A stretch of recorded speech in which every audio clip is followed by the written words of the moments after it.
Hello everyone students, last time हमने किया था parallax method to determine large distance by indirect method. और indirect method में हमने फार्मूला निकाल लिया था by using parallax method theta is equal to arc by radius. और जो हमारा पैरेलैक्स मेथड है, इसके अगर बात की जाए यूजेस की, तो किसी भी प्लेनेट का अर्थ से हमने क्या डिस्टेंस डिटरमाइन करना है, किसी भी प्लेनेट का, ओके, तो हम किसके थ्रू कर सकते हैं? हम पैरेलैक्स मेथड से कर सकते हैं, ठीक है। या फिर किसी स्टार का डिस्टेंस मेजर करना हो, लेकिन वो स्टार हमारा लेस देन 100 लाइट ईयर होना चाहिए, ठीक है, अर्थ से, तो हम उसका क्या कर सकते हैं? डिस्टेंस मेजरमेंट कर सकते हैं। या फिर अर्थ का किससे, मून से डिस्टेंस मेजरमेंट करना हो, तो भी हम किसका यूज कर सकते हैं? पैरेलैक्स मेथड का यूज कर सकते हैं, ठीक है। लेकिन बच्चों, ये तो केवल 100 लाइट ईयर से कम डिस्टेंस को मेजरमेंट करने के लिए यूज किया जाता है। तो हमारे पास यानी कि और भी ज्यादा दूरी पे है कुछ स्टार, तो इसका मतलब ये है कि हमें और भी ज्यादा डिस्टेंस के को मेजरमेंट करने के लिए कुछ फॉर्मूले चाहिए। तो उससे आगे हम पढ़ेंगे। अब नेक्स्ट जो हमारा मेथड है वो है स्पेक्ट्रोस्कोपिक मेथड, ठीक है।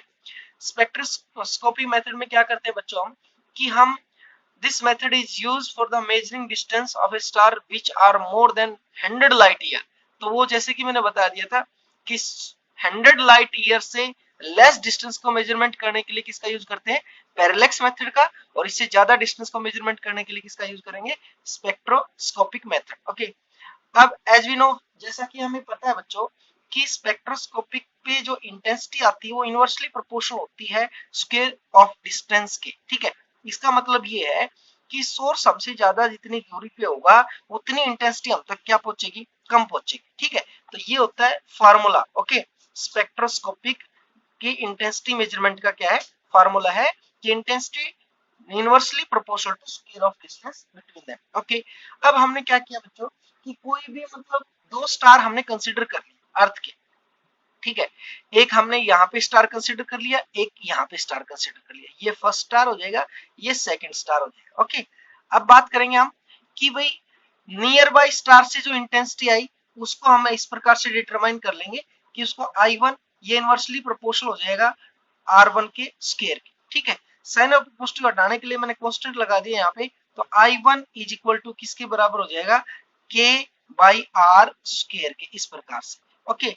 K बाई R1 का स्क्वायर, इस प्रकार से।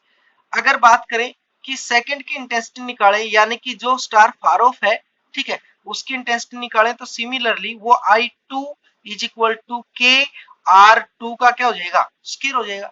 अगर एक को दूसरे से क्या कर दें, हम डिवाइड कर दें, तो I1 ओवर में I1 ओवर में I2 इज इक्वल टू, ये यहाँ पे लिखेंगे तो क्या हो जाएगा? इस प्रकार से लिख लेते हैं हम, K R1 का स्क्वायर इनटू में चला जाएगा K R2 का स्क्वायर, इस प्रकार से, ठीक है, ओके। तो K से K क्या हो जाएगा बच्चों? कैंसिल हो जाएगा। यहाँ पे वैल्यू क्या आ जाएगी? I1 ओवर में I2 is equal to R2 का स्क्वायर बाई R1 का स्क्वायर, R1 का स्क्वायर। हमने क्या निकालना बच्चों? हमने निकालना है कि R2 मान लो किसी नियर बाई प्लेनेट की, तो हमें पता था, ठीक है, हमने पैरेलैक्स मेथड से डिटरमाइन कर लिया। फार ऑफ, अब फार ऑफ किसी स्टार की हमने क्या किया है कि हमने फार ऑफ स्टार का क्या निकालना है? या डिस्टेंस निकालना है, यानी कि R2 निकालना हमने। तो R2 को हम सेपरेट करते हैं, R2 इज इक्वल टू, ठीक है, R2 is equal to I1 by I2 into में क्या चला जाएगा? R1 का स्क्वायर, ठीक है। और ये क्या था? हमारा R स्क्वायर था, तो यहाँ पे क्या हो जाएगा? अंडर द रूट, ठीक है, ओके। तो अगर यहाँ पे R2 की हम वैल्यू निकालते हैं, तो ये स्क्वायर से रूट कैंसिल हो जाएगा, R1 और I1 बाई I2, ठीक है। इस प्रकार से हम फार ऑफ स्टार का क्या निकाल सकते हैं? डिस्टेंस निकाल सकते हैं बाय यूजिंग स्पेक्ट्रोस्कोपिक मेथड, ठीक है। नेक्स्ट मेथड है हमारा पैरेलैक्स केपलर्स मेथड, सॉरी, क्या है? Kepler's method. According to Kepler's method, square of time period of a planet revolving around the sun, time period का स्क्वायर उस प्लेनेट का जो सन के चारों तरफ क्या कर रहा है? रोटेट कर रहा है, ये directly proportional to cube of its semi major axis, ठीक है, cube of its semi major axis. इसका मतलब क्या है बच्चों, देखो कि यानी कि कोई भी प्लेनेट जो सन के अराउंड क्या कर रहा है, रोटेट कर रहा है, उसके टाइम पीरियड का स्क्वायर हमेशा डायरेक्टली प्रोपोर्शनल होगा cube of its semi major axis, ठीक है। सेमी मेजर का मतलब क्या होता है बच्चों, समझो कि जो सन होता है ये किसी भी प्लेनेट के ऑर्बिट के बिल्कुल बीचों बीच नहीं होता। कोई भी प्लेनेट एक बार सन के बिल्कुल नजदीक से जाता है, एक बार ये बहुत ही ज्यादा दूरी से जाता है। लेकिन हमें तो क्या है कि सेमी मेजर का मतलब ये बच्चों कि सेमी का मतलब आधा और मेजर का मतलब बड़े वाला एक्सिस का, कि इस प्रकार से ये जो है इलिप्टिकल ऑर्बिट में कोई भी प्लेनेट क्या करता है, सन के अराउंड रोटेट करता है। तो एक इसका क्या होता है, ये मेजर एक्सिस होता है। क्या होता है, मेजर एक्सिस। तो जो मेजर एक्सिस है उसका क्या कर लेते हैं हम, सेमी मेजर, सेमी यानी कि उसका मेजर एक्सिस का हाफ करना है। तो R1 भी नहीं ले सकते, ये यहां से लेके यहां तक R1 है और ये यहां से लेके यहां तक R2 है, तो हम क्या कर लेते हैं, एवरेज निकाल लेते हैं, R1 प्लस में R2 डिवाइड में 2, यानी कि हमने क्या निकाल लिया, R निकाल लिया, ठीक है।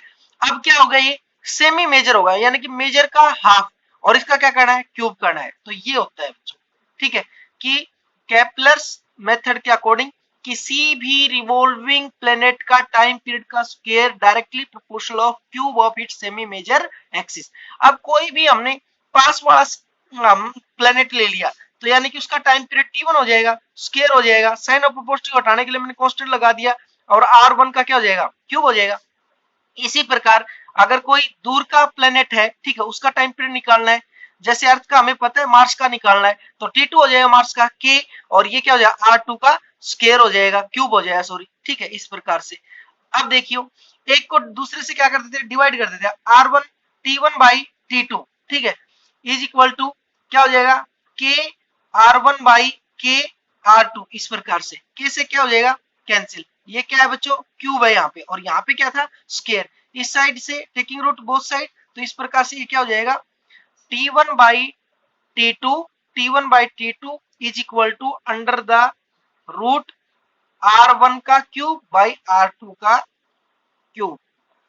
लेकिन हमने तो डिस्टेंस निकालना है, तो यानी कि डिस्टेंस कैसे निकालेंगे, क्रॉस मल्टीप्लाई करो और R2 को सेपरेट करो बच्चों, R2 का क्यूब अंडर द रूट, ठीक है, R2 का cube under the root is equal to, ठीक है, इस साइड क्या हो जाएगा, इसको इस साइड लेके गए तो यानी कि T2 ऊपर आ जाएगा, T2 बाई T1, ठीक है, T2 बाई T1, और इस साइड क्या रह गया, R1 का क्यूब रूट, ठीक है, इस प्रकार से, यानी कि यहाँ पे क्यूब और अंडर द रूट। अगर टेकिंग स्क्वायर बोथ साइड, दोनों साइड हम क्या कर लें, ठीक है, टेकिंग स्क्वायर बोथ साइड, अगर यहाँ पे हम दोनों साइड पे स्क्वायर ले लेते हैं तो वैल्यू क्या आएगी, स्क्वायर लेने से हमारी वैल्यू आ जाएगी बच्चों, ये देखना आप, यहां से वैल्यू आ जाएगी हमारी R2 का cube is equal to T2 by T1 का स्क्वायर, और यहाँ पे क्या जाएगा, R1 का क्यूब, ठीक है। अब बच्चों लास्ट हम क्यूब रूट लेते हैं बोथ साइड, जब इसमें क्यूब रूट लेंगे बोथ साइड तो सबको पता है क्यूब रूट से ये पावर 3 कैंसिल हो जाएगी, यानी कि R2 बचेगा, यहां से हमारा क्या बचेगा, R2, और यहाँ पे क्यूब रूट लग जाएगा, तो क्यूब रूट का मतलब क्या था, 1/3 पावर, तो यानी कि T2 बाई T1 पावर कितनी हो जाएगी, 2 तो है ही, और 1/3 यानी कि 2/3, और इनटू में क्या जाएगा, R1 आ जाएगा। तो इस प्रकार से हम क्या निकाल सकते हैं बच्चों, हम इस प्रकार से डिस्टेंस मेजरमेंट कर सकते हैं बाय यूजिंग केपलर्स मेथड। तो ये दोनों मेथड्स को आपने अच्छे से समझना है और इनसे बेस क्वेश्चंस आपने सोल्व करने हैं। Okay, thank you.